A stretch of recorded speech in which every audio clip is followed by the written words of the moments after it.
భక్తి సమాచారం. వాట్సాప్ ఛానల్లో జాయిన్ అవ్వండి. అన్ని విశేషాలు ఎప్పటికప్పుడు తెలుసుకోండి.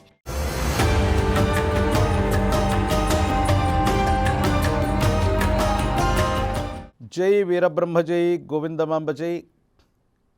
నేను మీ కృష్ణమాచార్య శ్రీ బ్రహ్మపదం. గురుదేవులు వీరబ్రహ్మేంద్ర స్వామి వారి యొక్క ఉపాసన ఫలితంగా గవ్వ ప్రశ్నని క్రోడీకరించుకుని గోచార ఫలితాలని సమన్వయం చేసుకుంటూ ద్వాదశ రాశుల యొక్క రాశి ఫలాన్ని మీ ముందు ఉంచబోతున్నాం. ప్రధానంగా 5వ తారీఖు మే మాసం 2025 నుండి 11 మే 2025 వరకు ఉన్నటువంటి గ్రహ సంచార స్థితి. ప్రధానంగా మేషంలో రవి, వృషభంలో దేవగురు అయినటువంటి బృహస్పతి, కర్కాటకంలో కుజుడు, కన్యలో కేతువు, మీనంలో బుధుడు, శుక్రుడు, శని, రాహు, మళ్ళీ బుధుడు మేషంలో కూడా వెడుతుంటాడు. ఇది ద్వాదశ రాశుల్లో ఉన్నటువంటి ఈ వారం యొక్క గ్రహ సంచార స్థితి.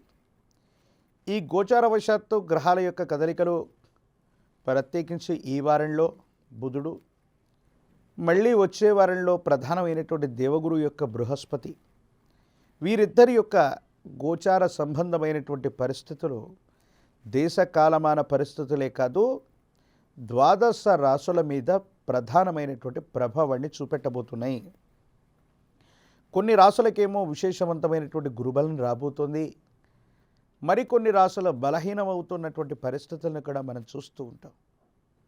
ఈ సందర్భంలో ద్వాదశ రాశుల యొక్క రాశిఫలం ఏ విధంగా ఉంది, ఏ ఏ పరిహారాలని పాటించాలన్న విషయాన్ని ఇప్పుడు మనం తెలుసుకునేటువంటి ప్రయత్నం చేద్దాం.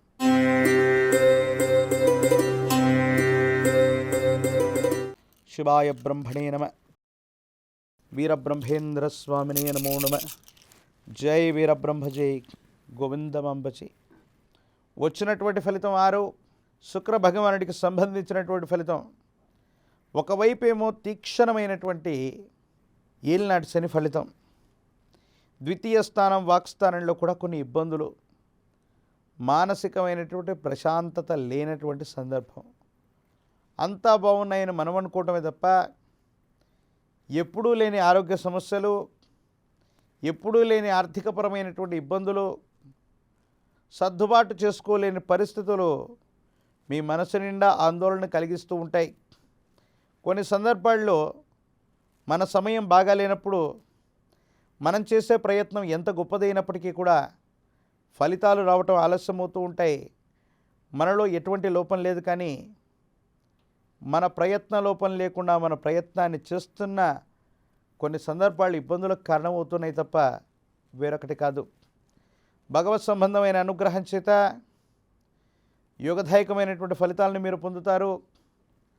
సానుకూలవంతమైనటువంటి జీవనగతిలో జీవితం ఉండేటువంటి అవకాశం ఉంది. అనుకూలవంతమైనటువంటి ఫలితం తప్పకుండా వచ్చేటువంటి అవకాశం కూడా కనబడుతూ ఉంటుంది. కుటుంబానికి సంబంధించిన సంతానం, వారి భవిష్యత్తు, ఆర్థికపరమైనటువంటి అంశాల పట్ల ఎక్కువగా మీరు దృష్టిని ఉంచుతారు.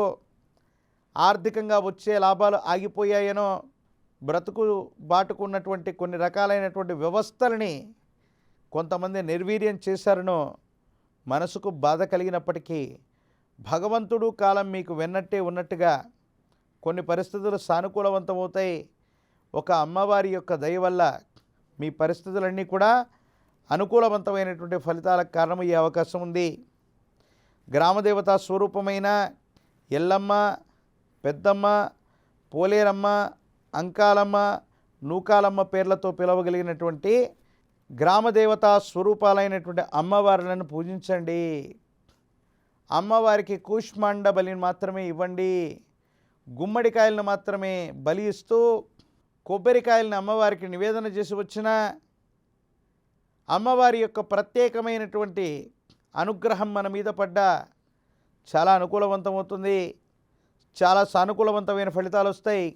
ఇబ్బందులు, సమస్యలు, ప్రతిబంధకాల నుంచి గట్టెక్కగలిగినటువంటి పరిస్థితులు మాత్రం తప్పకుండా ఈ రాశి జాతకులకు కనబడుతున్నాయనటంలో ఎటువంటి సందేహం కూడా లేదు.